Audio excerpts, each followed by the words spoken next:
What is going on, everybody? Welcome back to the Austin Show. Today we're looking at the brand new LEGO Star Wars TIE Bomber set 75347 that has 625 pieces that retails for $64.99. So this is a pretty cool set where we get a TIE Bomber. I've never had a TIE Bomber, so finally getting one in LEGO is really cool, and I believe it's been many years since they've actually made one, but it's really cool. It seems like the price, especially for the size of the build when we get into it, doesn't seem to like fit quite well, but with the piece count, and then you also get, I guess, technically 4 minifigures, 3 actual minifigures, and then the GONK Droid. So with that, I feel it kind of fills out the price a little bit more, and overall it looks pretty cool. It has a little bit different functions than what I've had in the past with TIE fighters that I'll point out, but overall I think it looks really nice. So here we have a picture of it on the box. It has a logo for the 40th anniversary of Return of the Jedi, but yet the scene kind of depicts, and then the description on the LEGO website says it's from Empire Strikes Back, when, you know, the Millennium Falcon is hiding in the asteroids where, you know, goes in like the worm's mouth, and the TIE bombers come over and are dropping bombs trying to get them out. So it's definitely from Empire Strikes Back, but it has the Return of the Jedi logo there. But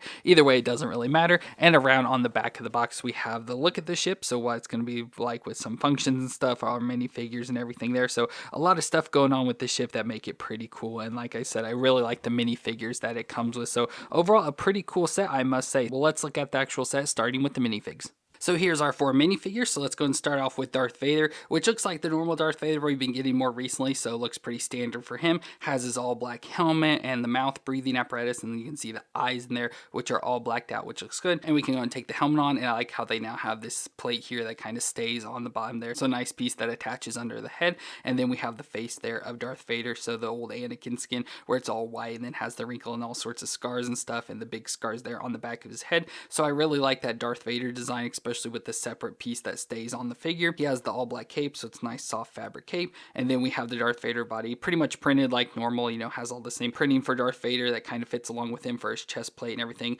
with the silver collar piece up top and then all the black material coming down. He's got printing on his arms, so that's pretty cool, running down with that design all the way down onto his legs and leaving a little bit there on his back. And then he's got, of course, his lightsaber, so his red lightsaber, which is perfect for Darth Vader. So awesome to have a Darth Vader figure for this. And then we have a character I never knew about, which is Vice Admiral Sloane, I believe. And looking her up, it seems like she's a character from the comics and books and stuff. But she's a character that rose to the ranks and is now a Vice Admiral. And overall looks good. So she's got the darker skin color, but you can still see like the lipstick and eyelash design for the females. Her hair design, where her hair comes back into the bun, and she has no face printing or anything on the back. And then she's in the officer outfit, so the all gray outfit, so black belt with the silver buckle. The rank insignia is there up on her chest, and the code canisters, no printing on the arms or the legs, and a little bit of printing there on her back. And then she has just a standard blaster gun. Then we have a TIE Bomber pilot, so since we have the TIE Bomber, we have to have a pilot for it. So it just looks like your standard Imperial pilot. So he's got the all black jumpsuit, has the big black pilot helmet, looks pretty much like the Stormtrooper,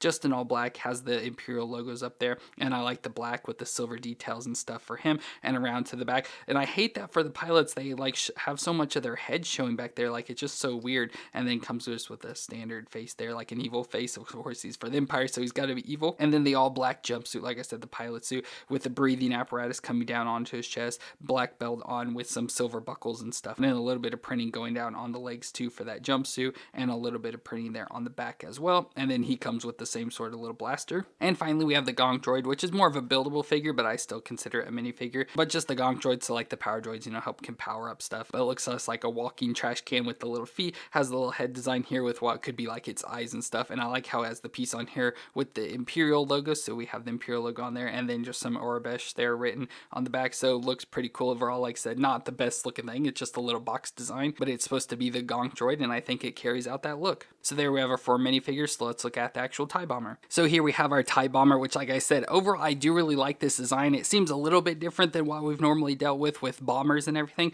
but overall I do really like the design of the ship and everything, and it looks really nice. So it brings off that TIE Bomber design, which has twin ion engines, so that's why we have the 2 pieces here with attached solar panel wings. So the wings on the side, if you do know, are supposed to be solar panels, so you know, helps power the ship and everything with being out in space. So I think that's kind of ingenious. And one of the sections over here, we have our cockpit, so where we can set our pilot, and then we have our ordnance bay that holds all our munitions, which this includes 4 proton torpedoes, and it has a bomb chute that's connected to the targeting computer and bomb sight, and a missile port in the front for front launching, and then we have 2 stud shooters as well. So overall the ship design looks pretty good. Now it does seem like it's in a smaller scale, so like I can't really show you anything to compare size wise. Maybe if we go ahead and bring in the minifigure, you can see just the size of it. So it seems a lot smaller than I would expect it to be, especially for like the $65 price range, but it may be also in line with that newer TIE fighter they released like in the last year or two, so the like more smaller scale versions. But overall I think it looks nice, you know, with the two engine pieces, so the two separate pieces. Like I said, we have the cockpit side over here and then the munitions side over here,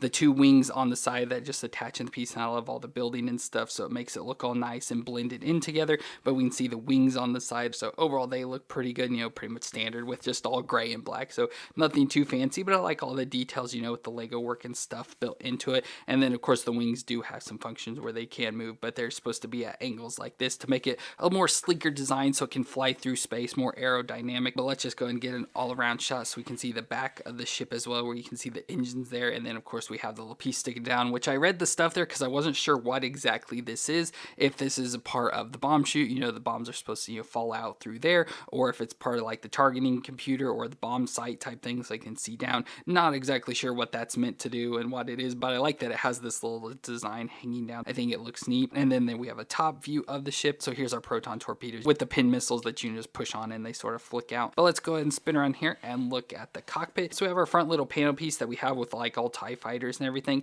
But what's interesting about this, at least for me, I've never dealt with this before, is that we don't have a thing where you can actually see into the pilot now. So if we go and open the door up, it's got pieces here and it's all connected in solid, so you can't see the pilot in there, which like I said, for me, I think this is the first time I've ever seen that. I've never had any ships where you don't just see right into the pilot, so a little bit weird for me. And then we have our little cockpit piece. You know, it doesn't really look like much. We have some buttons here in the front and just some open arm designs in there so you can fit your character in. So we can take our TIE pilot and just slide him right inside there, so he just sits inside the ship like that, and then you can just close the door back on top of him, so now he's just sitting in the ship. So not a whole lot to it, pretty simple and basic. Like I said, nothing too fancy with this, just open it, sit the pilot in there and close him back in. And like I said, you can't see him in there or anything. It functions and works, so I can't complain too much about it. Then moving over, we have our stud shooter. So we have the two stud shooters here in the center with the green little missiles that you can obviously push on the little button here and it'll shoot the stud off there, so you just have to reload it back in. Don't really care for this, but the ships do have two guns right in the center here, so I like that they included that in the proper area, and it does function to shoot off stuff. I just don't care for that. Then we go to our other little section here,